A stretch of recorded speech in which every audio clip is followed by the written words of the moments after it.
안녕하세요.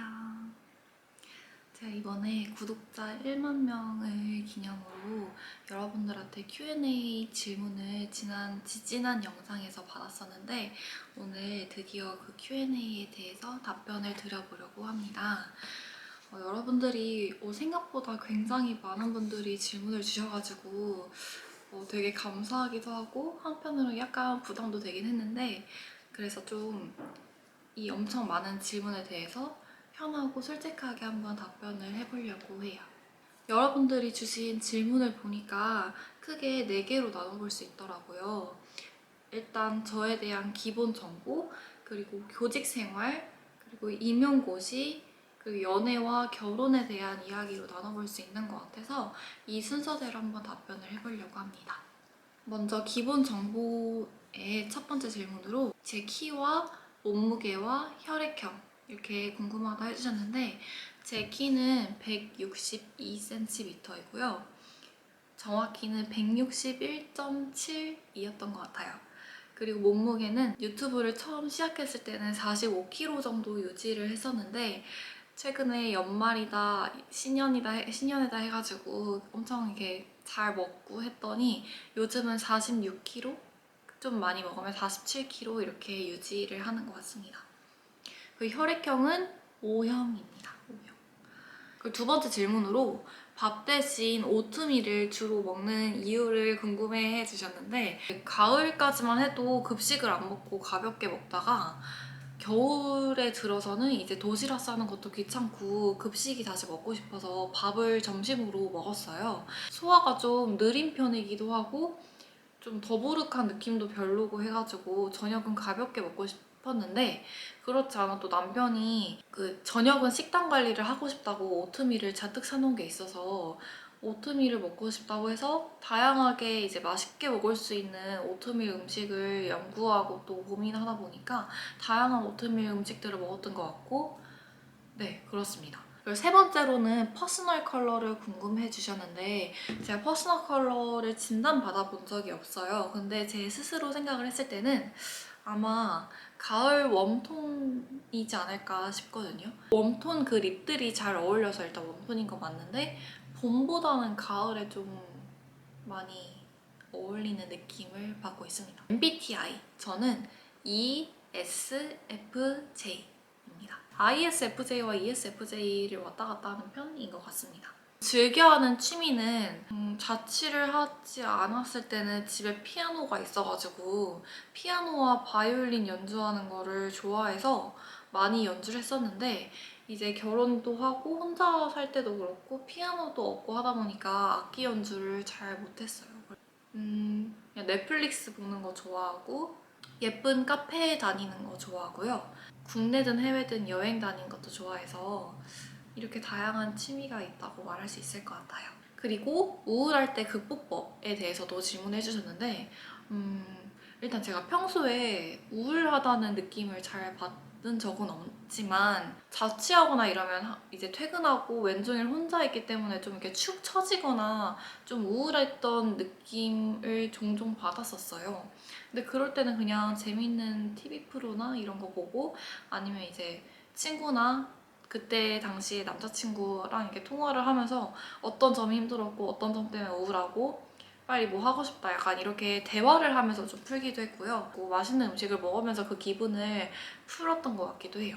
유튜브를 시작한 계기에 대해서 물어봐 주셨는데 제가 원래 좀 기록하는 걸 좋아했던 것 같아요. 그래서 어렸을 때부터 좀 사진도 많이 찍었던 것 같고 인스타도 되게 열심히 했었고 그리고 그걸 넘어서 또 블로그도 해가지고 이제 유튜브를 보다 보니까 이렇게 유튜브를 하는 사람들은 나중에 이 영상들을 이렇게 돌이켜보면서 기억이 새록새록 나는 그런 새록새록 날 것 같아서 되게 부러운 거예요. 그러면 큰맘 먹고 한번 유튜브를 시작을 해볼까? 라고 얘기가 나왔고 처음엔 남편과 저의 이 기록용 영상을 만들고자 이렇게 시작을 했는데 생각보다 갑자기 이렇게 구독자분들이 많이 늘어가지고 좀 깜짝 놀랐었습니다.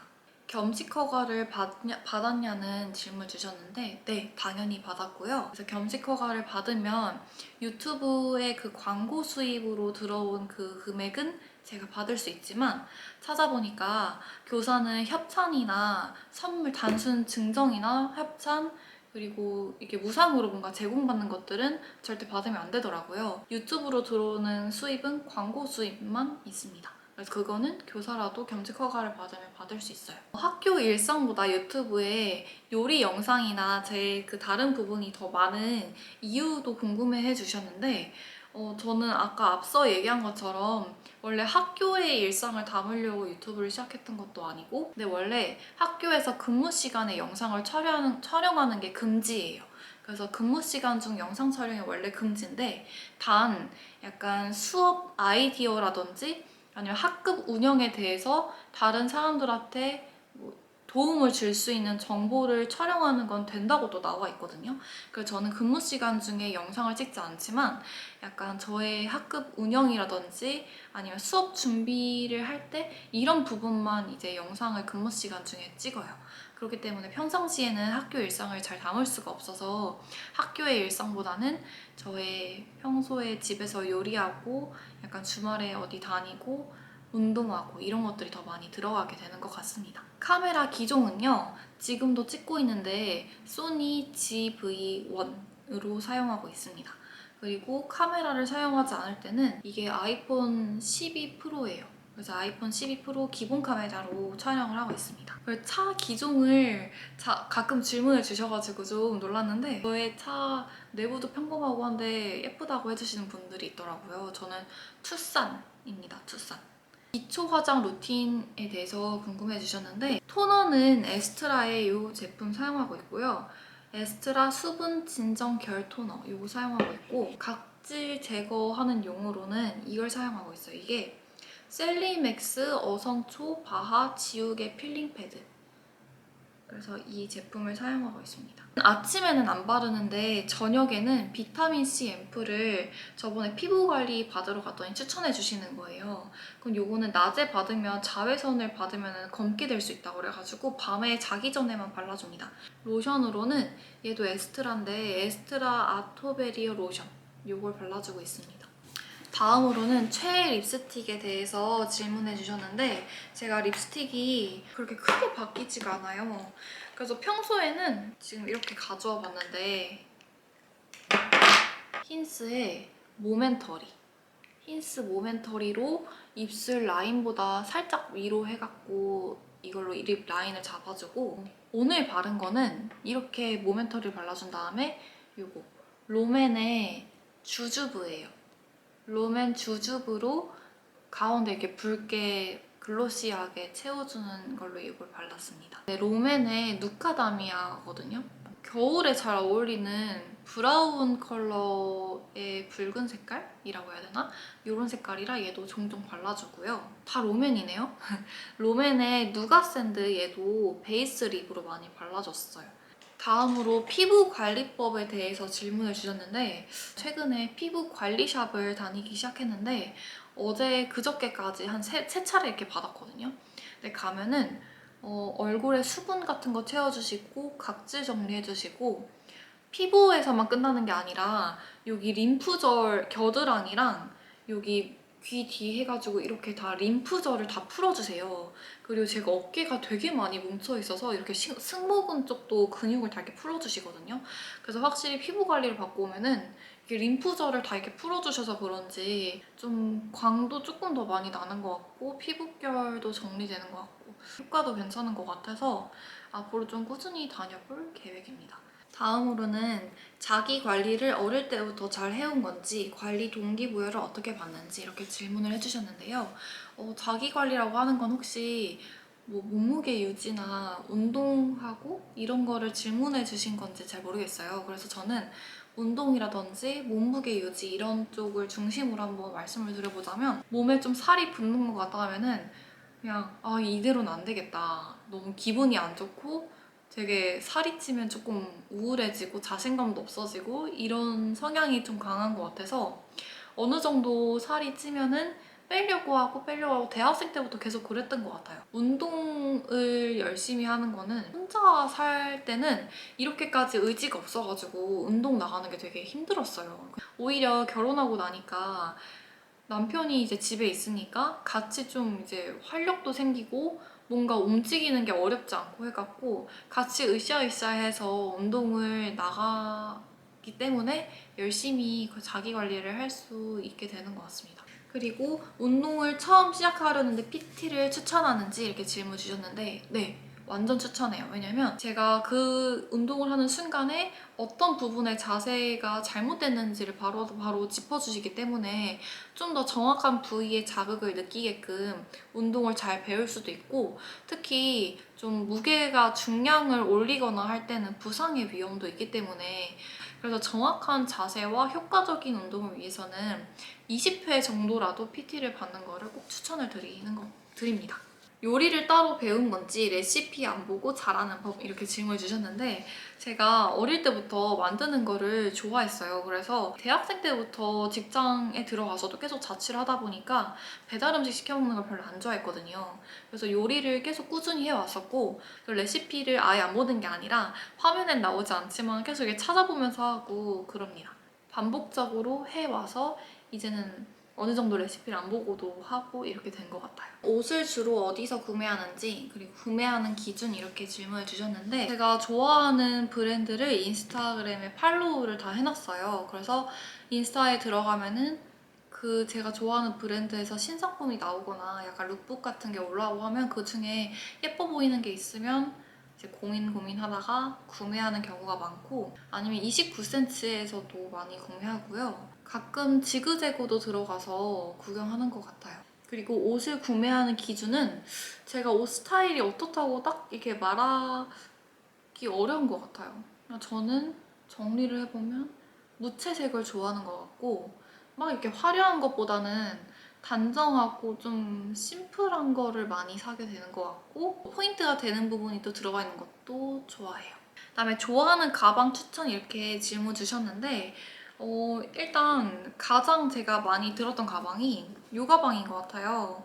이거 되게 질문도 많이 받았었는데 나띵 리튼의 가방이거든요. 그래서 이 가방이 나름 좀 작은 사이즈인 것 같은데 물건이 되게 알차게 많이 들어가가지고 출근할 때 진짜 생각 안 하면 맨날 이것만 들고 다닐 정도로 너무 편하고 또 예쁘고 어느 옷에나 다 잘 어울려가지고 이 가방을 많이 들게 돼요. 그리고 이제 가을, 겨울 들어가지고 새로 가장 최근에 산 가방이었는데 이게 로서울의 이 스웨이드 백이거든요. 그래서 이거는 옆에 달려있는 이 주머니도 너무 포인트 되고, 얘는 좀 짐이 많거나 할 때 엄청 보부상 백으로 괜찮은 것 같아서 얘도 너무 예쁘고 짐도 엄청 많이 들어가고 손이 자주 갔던 것 같아요. 팬디 제품이 많은 이유에 대해서 질문 주셨는데, 팬디 제품이 그냥 제가 봤을 때 디자인도 예쁘고 제 스타일인 게 많아가지고 많이 있는 것 같습니다. 가보았던 여행지 중 가장 추천하는 곳 이렇게 질문 주셨는데, 하나가 꼽기가 너무 어려운 것 같아요. 근데 자꾸자꾸 생각나는 곳은 아무래도 부산이 참 매력적인 것 같습니다. 또 제주도도 너무 좋아합니다. 친구들과도 그리고 가족여행으로도 갔던 너무 좋은 기억들이 가득해서 제주도도 너무 좋은 것 같아요. 그리고 해외 여행지 추천은 최근엔 일본 여행에 좀 빠져 있어가지고 작년에 남편이랑 갔던 도쿄 여행이 너무 완벽하게 좋았어서 저는 도쿄가 너무 좋았습니다. 가장 좋아하는 책과 영화에 대해서 물어봐 주셨는데, 제가 책을 진짜 맨날 이렇게 꾸준하게 많이 읽는 편은 아니라 감히 뭔가 책 추천을 하기는 좀 민망해요. 그냥 최근에 읽었던 재밌는 책을 소개를 드리자면은 일단 요거 몇 번 영상에서 보여드렸는데 물고기는 존재하지 않는다. 이 책도 제가 생명과학을 전공해서 그런지 되게 재밌게 많은 생각을 하면서 읽게 됐던 것 같아서 안 읽어보셨다면 추천드리고요. 도시와 그 불확실한 벽이라는 무라카미 하루키 책을 읽고 있는데 아직 중간까지밖에 못 읽었지만 뭔가 되게 재밌게 잘 읽고 있어요. 그래서 이 두 가지 책을 추천을 드려보고요. 저는 자기계발서나 이런 좀 에세이 느낌의 책은 별로 안 좋아해서 소설 위주로 많이 읽게 되는 것 같아요. 좋아하는 영화는 너무 많은데요. 일단 저의 인생 영화는 해리포터입니다. 그거 말고 또 좋아하는 영화는 라라랜드도 되게 좋아해요. 어바웃 타임도 좋아합니다. 어바웃 타임도 좋아하고 좀 지브리 영화도 많이 다 좋아하는 것 같아요. 그래서 하울의 움직이는 성이나 센과 치히로의 행방불명 약간 이런 영화들도 다 좋아합니다. 그다음에 2024년에 버킷리스트에 대해서 질문해 주셨는데 일단 아프지 말고 건강하기 그게 1등인 것 같고요. 어떤 학년에 어떤 반을 맡게 될지 모르지만 작년보다는 좀 더 나은 올해 반을 잘 이끌었으면 좋겠다는 생각도 들고 올해는 더 수업도 더 잘하고 싶고 아이들이 더 집중 잘하고 재밌게 수업하는 것도 목표 그게 버킷리스트인 것 같고요. 그리고 2024년에도 꾸준히 운동 다니기 그리고 봄에 좀 따뜻해지면 다시 테니스도 시작을 해보려고 하거든요. 그래서 한 이 정도가 버킷리스트인 것 같습니다. 다음으로 겨울방학 계획도 궁금해 주셨는데 제가 지난 여름방학 때 엄청 열심히 공부를 했었어요. 고등학교에 이 생명과학을 충분히 준비할 시간을 못 갖고 작년 한 해를 시작했었기 때문에 진짜 여름방학 때도 엄청 공부 열심히 하고 학교에서도 항상 문제도 많이 풀고 열심히 공부했었거든요. 그렇기 때문에 지난 여름방학 때 좀 제대로 쉬지를 못했던 것 같아서 이번 겨울방학은 일단은 좀 휴식을 갖기 너무 열심히 달려하기 때문에 좀 쉬고 싶고요. 부족하다고 생각했던 부분을 다양한 문제들도 풀어보고 수업 연구를 하고 싶고요. 그리고 학기 중에 바빠가지고 도전해보지 못했던 다양한 요리들도 한번 도전해보고 싶습니다. 거주하는 지역을 궁금해해 주셨는데 저는 경기도에 살고 있고요. 경기도에 산다는 거 말고 구체적인 지역은 밝히지 않는 게 좋을 것 같다고 생각을 해서 그것까진 말씀해 드리기 어려울 것 같고 그리고 경기도에 사는데 서울로 데이트 다니는 거 귀찮지 않은지 이렇게 질문 주셨는데 귀찮아요. 귀찮지만 최대한 제가 사는 곳에서 가까운 지역에 서울로 다니려고 해요. 그래서 다음으로는 국영수 공부를 어떻게 했는지 정시, 수시 중 어떤 것으로 준비했는지 질문해 주셨는데 암기를 정말 못해가지고 일단 무작정 다 외우려고 했어요. 특히 영어 단어를 외우는 거에 되게 약해서 영어 단어 외우는 거에도 꽤 많은 시간을 투자를 했고 그래서 걸어다니면서 그냥 수첩에 영어 단어 써가지고 그냥 등하교 할 때도 심지어 어쩔 때 이렇게 보고 다닐 때도 있었고 밥 먹을 때라든지 아니면 이렇게 좀 자투리 시간을 많이 활용해서 부족한 부분 채우려고 영어 단어를 채우려고 노력했던 것 같고요. 일단 국어 같은 경우에는 지금 기억을 해보면 매산비라는 문제집이 있었거든요. 그래서 고3 때 매산비 문제집을 사가지고 그 하루에 풀어야 할 비문학이라든지 문학의 양을 다 채워서 그 강을 잃지 않으려고 노력했던 것 같아요. 그 수학 같은 경우에는 제가 수학을 가장 좋아하기도 했고 또 잘하기도 했는데 저는 머리 식힐 때마다 수학 문제를 풀었어요. 그래서 이 말을 하면은 학생들도 좀 이상하게 쳐다보긴 하는데 제가 별로 안 좋아했던 영어라든지 이런 공부를 하다가 진짜 공부하기 싫다 이러면 수학 문제집 펴가지고 수학을 이렇게 딱 드립다 풀었던 것 같아요. 그리고 가장 공부할 때 중요한 거는 제가 학생들 상담할 때도 항상 하는 얘기인데 문제집을 많이 푸는 게 중요하지 않아요. 그래서 문제집을 많이 푸는 것보다는 하나의 문제집을 저는 최소한 3번은 풀었거든요. 그 문제집에서 틀렸던 문제는 다음에 풀면 또 틀리거든요. 그래서 그 문제집 안에 들어있는 거는 다 내 걸로 만든다는 생각으로 3번, 4번 기본적으로 풀었던 거. 그다음 정시, 수시 중에 어떤 걸로 준비했냐면 저는 나는 정시로 가겠다, 수시로 가겠다 이렇게 단정 지어놓고 공부하지 않았고 내신도 진짜 목숨 걸고 열심히 했었고 그다음에 내신 기간이 아닐 때는 모의고사 문제 풀면서 정시도 준비했었어요.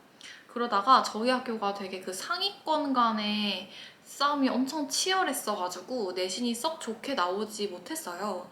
논술로 준비를 했었어요, 마지막에. 그래서 고3 여름방학 때 논술학원에 한 달? 이렇게 다닌 다음에 준비를 해서 결국은 논술로 가게 되었습니다. 사실 수능 날에 제가 그동안 고등학교 3년 내내 봐왔던 모의고사 중에 가장 못 본 게 수능 성적이었어요. 그 원하는 학교로 가지 못해서 원래 대학교 입학 전에는 반수를 할까 이렇게 생각을 하고 있었는데 막상 대학생을 해보니까 너무 학교가 좋더라고요. 그리고 결정적으로 4월쯤에 이제 수석으로 합격해서 4년 동안 장학금이 나온다는 전화를 받고 내가 열심히 한 노력이 여기서 이렇게 보상을 받는구나 라는 생각이 들어서 반수나 이런 거 하지 않고 이 학교에 만족하면서 잘 다녔습니다. 자, 다음으로는 이제 교직 생활이랑 관련돼서 질문들을 볼 건데요. 먼저 첫 번째로 교사가 되고 싶었던 이유에 대해서 물어봐 주셨는데, 초1 때부터 고3 때까지의 그 저를 맡아주셨던 담임 선생님 한 분 한 분의 성함을 기억할 수 있을 정도로 정말 다 모든 담임 선생님들이 다 좋았어요. 나도 저렇게 나중에 학생들한테 행복을 주는, 기쁨을 주는, 그리고 그런 담임 선생님이 되고 싶다라는 생각이 자연스럽게 들게 되었고, 선생님한테 잘 보이려고 열심히 공부하고 이런 것도 좀 있었거든요. 그래서 이런 생각에 자연스럽게 그냥 교사라는 직업으로 결정이 된 것 같아요. 교사가 원래 꿈이었다면 사범대로 진학하지 않은 이유가 무엇인가요? 이렇게 해주셨는데, 원래 사범대를 가려고 했습니다. 근데 제 꿈이 생명과학 선생님이었거든요. 고등학교 생명과학 선생님이 되는 게 꿈이었기 때문에 생명교육과를 가야 되는데, 제가 가고 싶은 학교에 그 사범대가, 생명과학 사범대가 없었어요. 그래서 생명과학, 자연과학과에 가가지고 교직이수를 하는 방법밖에 없었기 때문에 사범대로 진학하지 않았고, 세 번째로 학교와 학생들의 이상과 현실에 대해서 질문을 주셨는데, 제가 수업 준비를 엄청 열심히 해서 수업을 잘 하면은 모든 아이들이 잘 따라올 것이다. 제가 학생 때는 수업 때 항상 집중을 잘하고 참여를 잘했던 학생이었기 때문에 모든 학생이 다 저와 같을 거라는 착각을 했었어요. 그게 저의 이상이었는데, 현실은 이제 교실에 아무리 제가 열심히 수업을 준비하고 해도 생명과학을 별로 좋아하지 않거나, 아니면 저의 수업이 지루했을 수도 있겠죠. 약간 이런 학생들이 좀 집중을 잘 하지 못하거나 졸고 있거나 이럴 때 좀 속상했던 것 같아요. 새 학년을 맡아서 처음 아이들을 만났을 때 좀 지도가 필요해 보이는 학생들을 내가 1년 동안 이제 진심을 다해서, 정성을 다해서 잘게 타이르고 격려해주고, 어떨 때는 이제 조언도 따끔하게 해주기도 하고, 이렇게 하면은 1년이 지나면 바뀔 것이다, 약간 이러한 이상을 갖고 있었는데, 바뀌지 않는 학생도 있더라고요. 물론 작년 고등학교 올라와서는 아니었는데 중학교에 있을 때 그런 학생들도 있어서, 그런 부분에서 또 이상과 현실이 다르구나라는 생각도 들었던 것 같아요. 수업을 하는 선생님의 모습만 봐왔기 때문에 이제 수업을 하고 학생들한테 이제 가르치고 좀 상담하고 이런 것만 생각을 해왔었는데, 이제 현실로 오다 보니까 이 수업 외에 행정 업무도 굉장히 많더라고요. 그래서 이제 수업에 좀 많이 집중하고 싶은데 이제 행정 업무를 처리하느라 시간이 없고, 약간 이런 것도 이상과 현실의 차이점이라고도 볼 수 있을 것 같습니다. 다음으로 교직의 장점에 대해서 물어봐 주셨는데, 교직의 장점은 제가 회사 생활을 해본 적이 없어서 그 회사의 분위기는 잘 모르겠지만 아이들을 보면서 힐링될 때가 있는 것 같아요. 그래서 아이들을 보면서 힐링되는 게 장점이고, 그 학생이 선생님 덕분에 제가 이렇게 바뀌었어요, 선생님 덕분에 뭘 할 수 있었어요, 이렇게 말해줄 때 그게 굉장히 엄청 보람차고 힐링이 되고 하더라고요. 그래서 이게 바로 교사의 장점이 아닐까 생각이 들고, 물론 또 방학이 있는 것도 큰 메리트인 것 같습니다. 방학 때도 이제 업무를 하거나 일을 하거나 교재 연구를 하긴 하지만, 바쁘긴 하지만 그래도 출근에 대한 부담감이 없는 거는 좋은 것 같아요. 반면에 교사의 힘든 점은 학생들이 힐링이 될 수도 있지만 그 학생들에 의해서 힘들 때도 많은 것 같아요. 작년 한 해는 괜찮았지만 학부모님들 중에서도 그 어려운 학부모님들이 있을 때는 힘들었던 기억이 있습니다.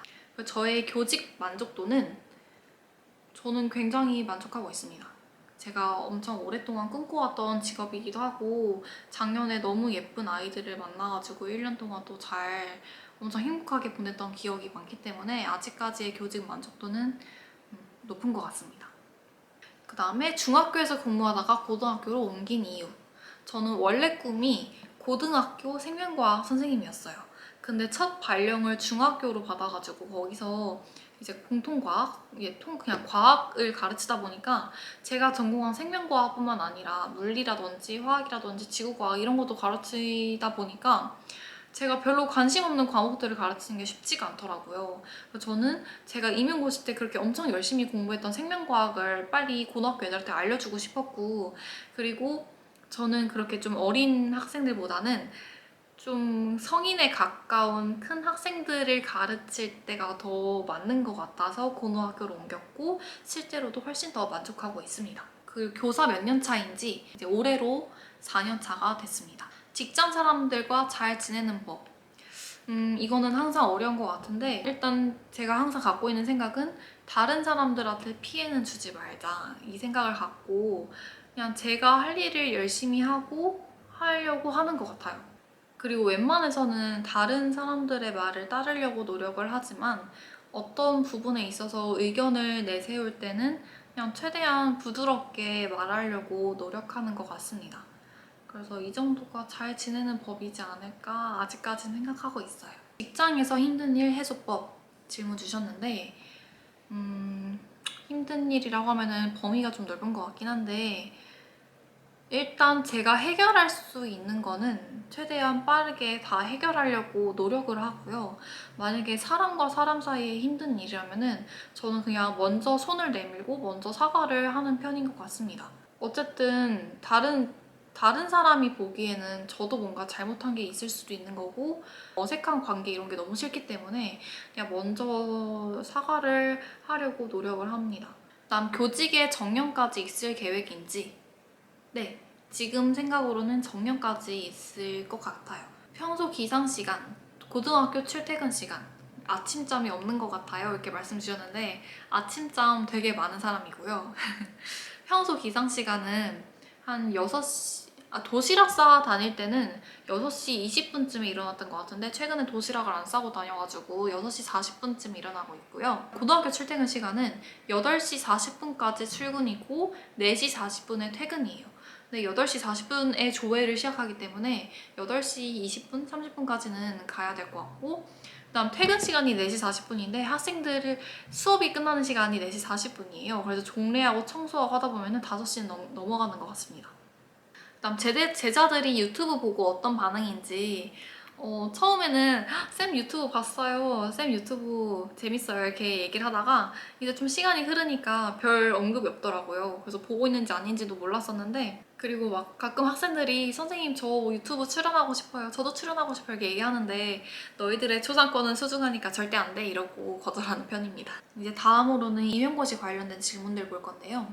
임용고시 첫 번째 질문은 임용고시는 몇 년 준비했는지 저는 초수로 합격했기 때문에 1년 준비했고요. 대학교 공부가 머리에 남아있지 않더라고요. 그래서 베이스가 없다고 생각을 해서 그 1년 준비하기 전에 한 9월쯤부터 인강을 들으면서 그 임용 인강이 아니라 피트 인강을 들으면서 좀 가볍게 베이스를 채워 나갔어요.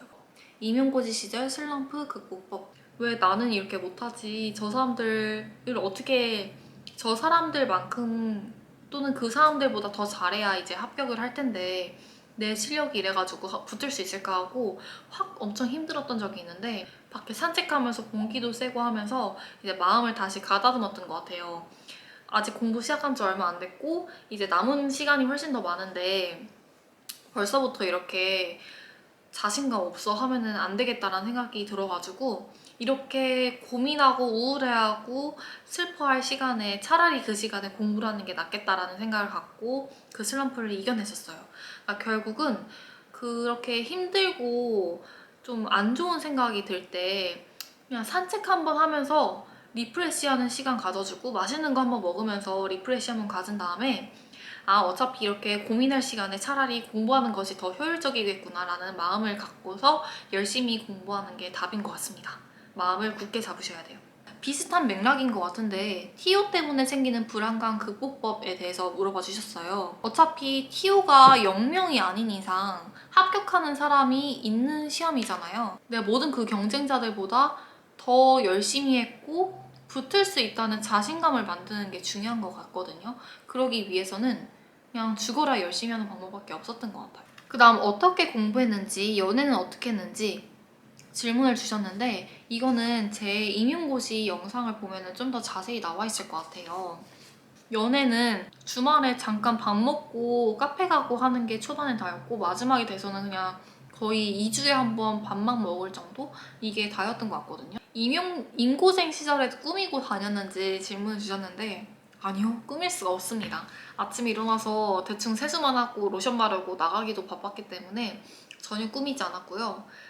이 사진 한 장이 남아있더라고요. 그래서 이렇게 안 꾸미고 다녔어요. 당연히 안 꾸미고 다녔고 대신에 주말에 이제 남자친구랑 잠깐 만나기로 했다 하면은 엄청 가볍게 화장, 그냥 입술 바르고 피부 화장 조금 하고 약간 이 정도로만 화장을 했던 것 같아요.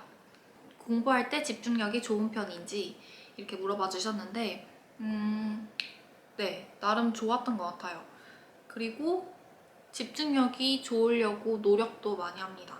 그래서 임용고시 준비할 때는 핸드폰을 안 가지고 들어왔어요. 신발장이 밖에 따로 있었는데 그 신발장에 핸드폰을 세워두고 방해가 될 수 있는 요소는 다 차단을 하고 들어와서 공부에만 집중을 했습니다. 다음으로는 이제 연애랑 결혼 파트에 대한 질문들 볼 건데요. 먼저 남자 보는 기준 그리고 이상형이 좀 비슷한 것 같아서 묶어서 답변 드려볼게요. 일단 외모에 대한 이상형은 크게 없는 것 같아요. 그냥 잘생긴 사람? 그냥 잘생긴 사람 좋아했던 것 같아요. 느끼하지 않은 잘생긴 사람. 외모에 대한 이상형은 그런데 성격이 좀 잘 맞아야 된다고 생각을 하거든요. 대화를 나눴을 때 재밌는 사람. 좀 취향이라든지 취미가 어느 정도 겹쳐서 같이 좀 재밌게 대화를 나눌 수 있던 게 중요했던 것 같고 같이 이제 앞으로 계속 대화를 나눠보면서 가치관이 좀 이 사람이랑 잘 맞구나 비슷하구나 했던 걸 중요하게 봤던 것 같습니다. 다음으로는 남편과의 연애 스토리, 학교에서 어떻게 만났는지를 되게 예전부터 많은 분들이 질문으로 남겨주셔서 한번 답변해 보려고 하는데요. 일단 저는 1호 학번이었고 남편은 1, 1학번이었습니다. 근데 남편이 군대도 갔다 오고 개인적인 사정으로 한 2년 동안 휴학을 하면서 제 동기들이랑 같이 수업을 듣게 되었어요. 그래서 저의 동기들이랑 다 되게 친한 편이었습니다. 1호 학번 남자 동기들이랑 유독 많이 친했고 여자인 제 동기들이랑 되게 친해가지고 밥도 많이 사주고 이랬었는데 저한테는 그 당시 저랑은 그렇게 친하지 않았었어요.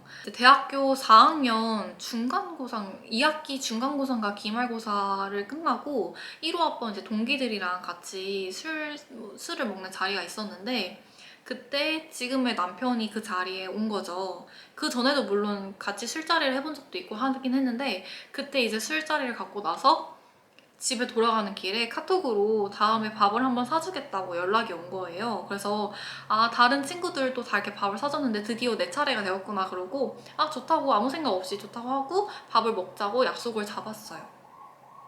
그래서 그 약속 날짜가 왔는데 다른 친구들은 이제 학교 앞에서 그냥 맛있는 밥 사주고 이런 정도로 사줘가지고 저도 그렇게 먹을 줄 알고 가벼운 마음으로 갔는데 갑자기 엄청 비싼 레스토랑에 데려가가지고 비싼 밥을 사준 거예요. 그래서 영문도 모르고 이렇게 따라갔다가 갑자기 얼떨결에 비싼 밥을 먹고 집에 돌아왔는데 너무 혼란스러웠던 거죠. 그래서 친구한테 너도 이렇게 비싼 밥을 얻어먹었던 게 맞냐? 나 지금 너무 당황스럽다. 이렇게 연락을 했더니 그 다른 친구들, 다른 동기들 한 서너 번, 두세 번 밥을 사줄 동안 저는 못 사줬다가 이제 처음으로 밥을 사준 거라 그렇게 좋은 밥을 사준 게 아닐까라고 이렇게 대답을 하더라고요. 그래서 틀린 말은 아닌 것 같아서 일리가 있는 것 같아서 그냥 그렇구나 하고 생각을 하고 있었는데 이제 비싼 밥을 얻어 먹었으니까 다음에는 저도 뭔가 저도 이제 밥을 사야 될 것 같아서 연락을 좀 주고받던 중에 갑자기 영화를 보자고 했어요. 영화를 보자고 해서 이거는 뭔가 비싼 밥도 사주고 영화도 갑자기 보자고 하고 뭔가 느낌이 쎄한 거죠. 그래서 친구한테 이것도 영화를 보자 했다 이렇게 말을 했더니 그 친구가 사실 알고 있었어요. 그래서 이거를 비밀로 유지를 하려고 했는데 그 말을 해준다고 절대 티내지 말라고 하면서 알려줬는데 2년 전, 저 대학교 2학년? 대학교 2학년부터 저를 계속 만나고 싶어 했다, 좋아했다고 알려주더라고요. 그 2년 동안 한 번도 저한테 티내본 적도 없고 오히려 저의 다른 동기들보다도 저랑 안 친하게 지냈기 때문에 말도 안 된다고 생각을 했었죠. 근데 알고 보니까 제가 그 사이에 다른 남자친구도 있었고 해가지고 티를 하나도 안 냈었던 거고 어쨌든 그래서 그걸 안 산 상태로 영화를 보러 갔는데 이제 영화를 보고 그때 비싼 밥도 얻어먹고 뭔가 저를 좋아했다는 얘기도 듣고 나니까 좀 더 대화를 나눠보고 싶기도 해가지고 이제 제가 많이 얻어먹었으니까 오늘 칵테일을 한 잔 사겠다 이래서 마시러 갔어요. 그래서 마시러 가서 얘기도 많이 나눠보고 하다 보니까 좀 알겠더라고요. 되게 아, 나를 좀 좋아하고 있구나 이 사람, 이게 좀 티가 나가지고 그렇게 확신을 갖고 좀 더 연락을 나눠봤어요. 연락을 나누고 밥도 먹고 하다가 이제 친구들, 제 동기들이랑 술을 마시려고 자리를 잡았는데 거기에 그 지금 남편이 그 자리에 끼고 싶다고, 제 동기랑 그때 엄청 그 남편이 친했어가지고 그 동기한테 내가 그 자리 너무 가고 싶다, 나도 거기 껴주면 안 되겠냐 해가지고 그 자리에 와서 같이 술을 마시고 놀았어요. 그래서 그 날에 잘 이렇게 놀고 헤어져서 이제 집에 가려고 하는데 그 날에 만나고 싶다고 고백을 했어요. 그래서 그렇게 만나게 됐습니다.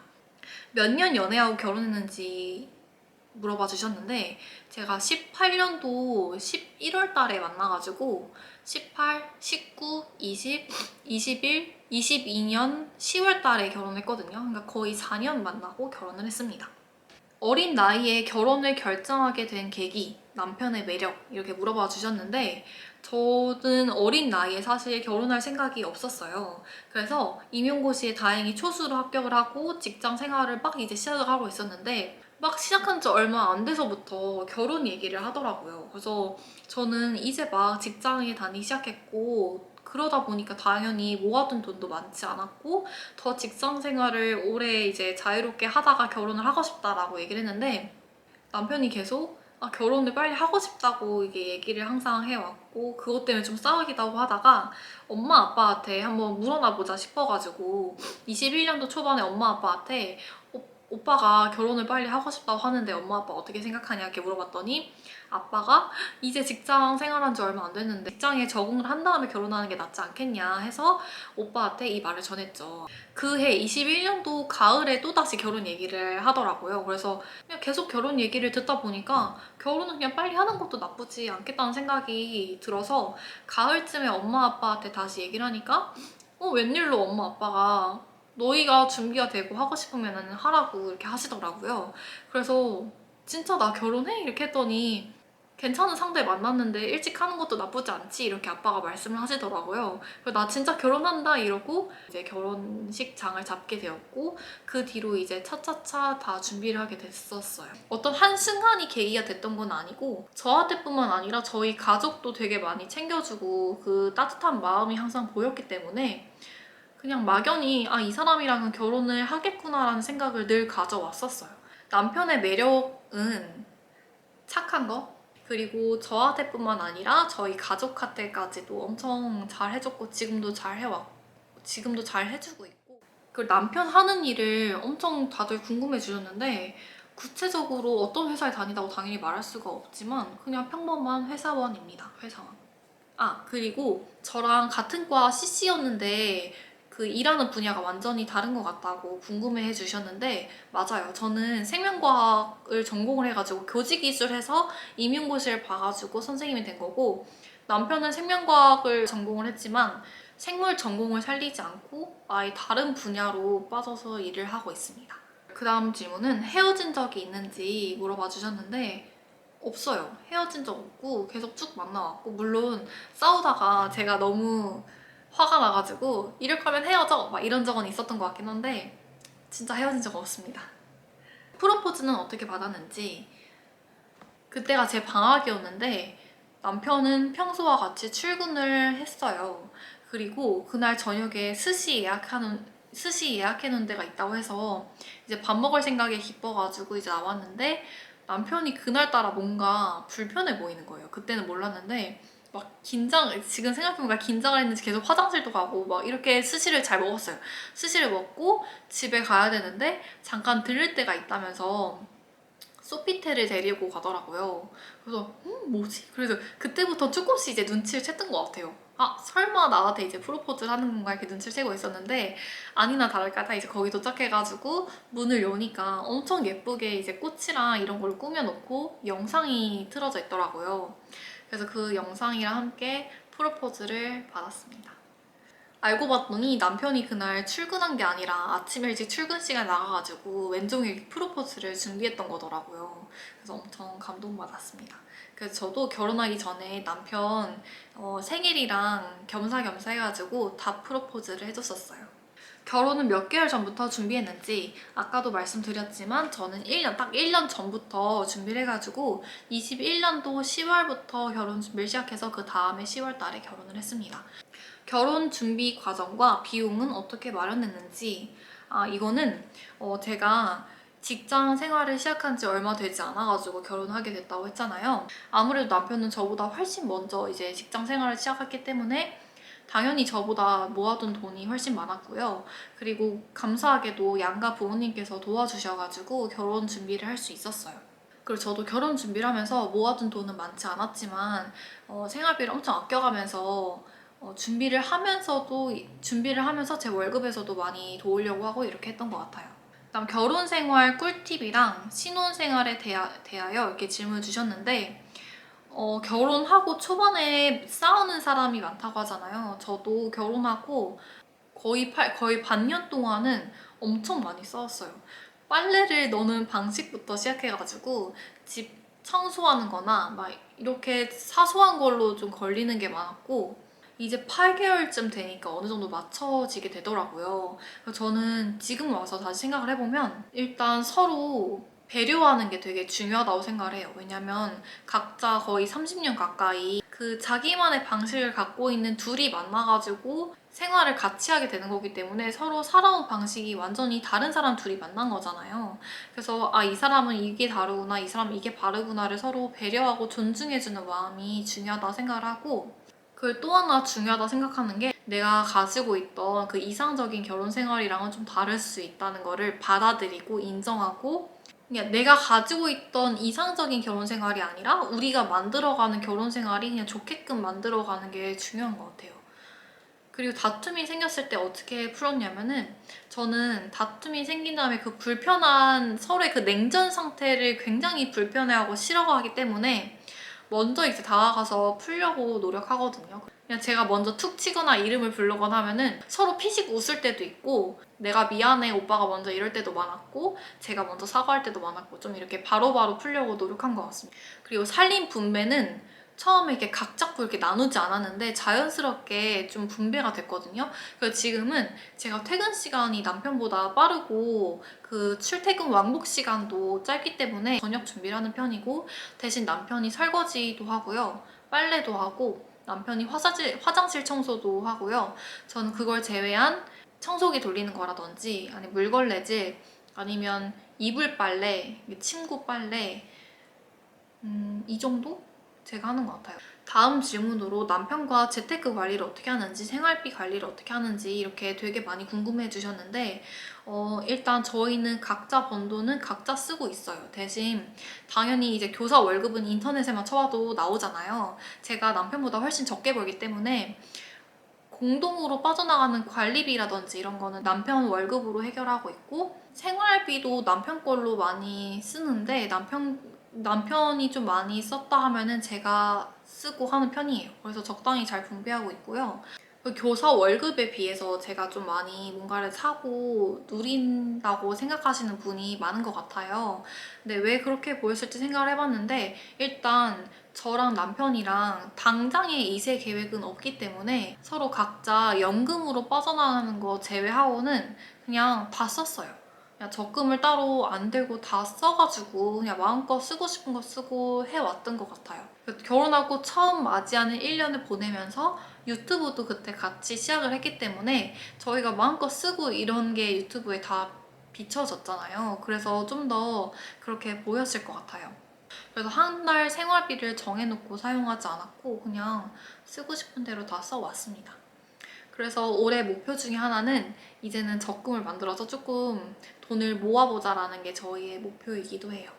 일단 마지막 질문은 자녀 계획인데 좀 전에도 말씀드렸던 것처럼 당장의 2세 계획은 없고요. 왜냐면 제 나이가 아직 어리다고 생각을 해서 30대가 되면은 2세 계획을 하지 않을까라고 생각을 해요. 그렇지만 당장은 없습니다.